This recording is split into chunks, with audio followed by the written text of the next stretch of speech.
Chandy Oommen vote രേഖപ്പെടുത്തിയതിനു ശേഷം അദ്ദേഹം അമ്മയോടൊപ്പം പുറത്തേക്ക് വരികയാണ്. കറുത്ത ഷർട്ടൊക്കെ ഇട്ടാണ്. സാധാരണഗതിയിൽ വോട്ട് രേഖപ്പെടുത്താൻ പോകുന്ന സ്ഥാനാർത്ഥികൾ ബ്ലാക്ക് ഷർട്ട് അങ്ങനെ ഉപയോഗിക്കുക.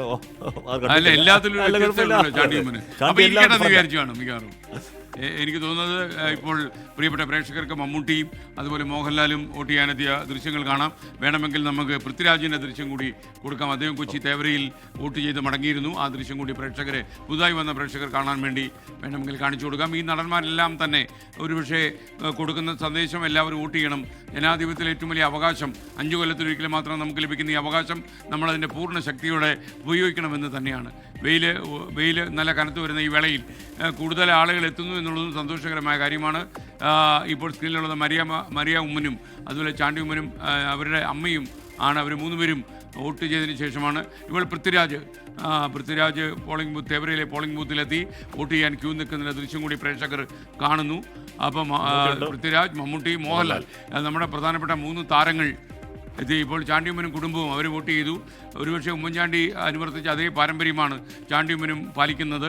കുടുംബവുമായിട്ടാണ് കാണുന്നത്. ഇപ്പോൾ KM മാണിയുടെ അദ്ദേഹത്തിൻ്റെ ഓർമ്മദിനത്തിൽ ജോസഫ് ഗ്രൂപ്പിലെ സമുന്നതരായ നേതാക്കന്മാർ മോൻ ജോസഫ്, ഫ്രാൻസിസ് ജോർജ് MP തുടങ്ങിയവരൊക്കെ തന്നെ കല്ലറയിലെത്തി ആദരാഞ്ജലികളും പ്രാർത്ഥനകളും നടത്തുന്ന ദൃശ്യമാണ് പ്രേക്ഷകർ കണ്ടത്. ഈ തെരഞ്ഞെടുപ്പിലെ ഏറ്റവും സ്റ്റാർ അട്രാക്ഷൻ എന്ന് വേണമെങ്കിൽ ഞാൻ പറയുന്നത് പാലയിലെ UDF സ്ഥാനാർത്ഥി മാണി സി കാപ്പനും അതുപോലെ പുതുപ്പള്ളിയിലെ ചാണ്ടിയുമ്മനും തന്നെയാണ്. കാരണം മോഡലാണ് അവരുണ്ടാക്കിയത്. ഒരു വിശുദ്ധ മോഡൽ, ഒരു കനത്ത മോഡൽ കേരള രാഷ്ട്രീയത്തിന് സമീപകാലത്തും വർത്തമാനകാലത്തും അതേപോലെ വരും കാലത്തും ഒക്കെ തന്നെ ചാണ്ടിയുമ്മൻ സംസാരിക്കുന്നു.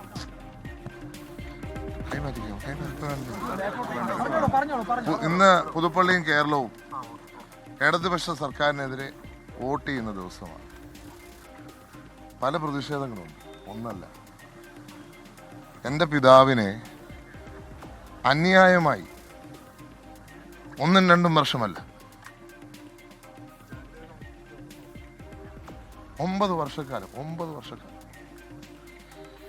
ഈ സർക്കാർ പ്രതിപക്ഷത്തിൽ നിന്നപ്പോഴും ഇവരും വേട്ടയാടിയത് മാത്രമല്ല, വേട്ടയാടൽ നേതൃത്വം കൊടുത്തവരെ സംരക്ഷിക്കുന്നു.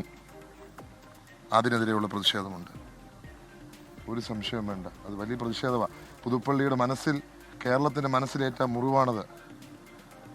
പുതുപ്പള്ളിയുടെ മനസ്സിൽ ആ മുറിവ് ഇപ്പോഴും ഉണങ്ങി. ആ ഒരു വേട്ടയാടൽ ഞങ്ങൾക്ക് പലതരത്തിൽ ഞങ്ങളുടെ മണ്ഡലത്തെ ഫണ്ട്സ് തരാത്ത രീതിയിൽ ദ്രോഹിക്കുന്ന തരത്തിലുൾപ്പെടെ ഉള്ള വേട്ടയാടൽ നടന്നിട്ടുണ്ട്. പിന്നെയും ഞങ്ങളുടെ വികസന പ്രവർത്തനങ്ങൾ തടഞ്ഞിട്ടുണ്ട്, അതും പ്രതിഷേധമാണ്.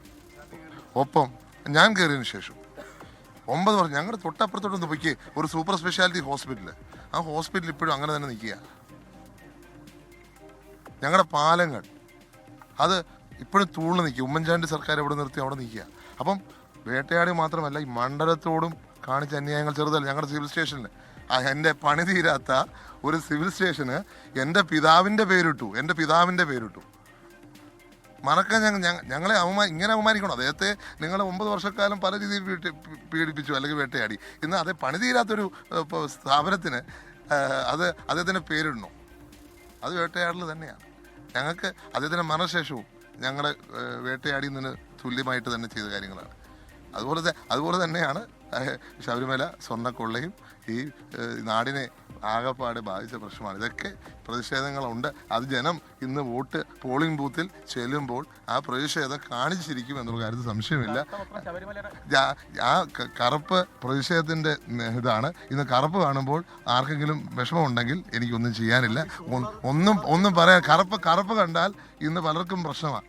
ഇത് കറുപ്പ് എന്നുള്ളത് ഇവിടുത്തെ ഈ സമൂഹത്തിൻ്റെ വലിയ എന്താ പറയുക ആചാരത്തിൻ്റെ കൂടെ ഭാഗ്യമെന്ന് വിചാരിച്ചു.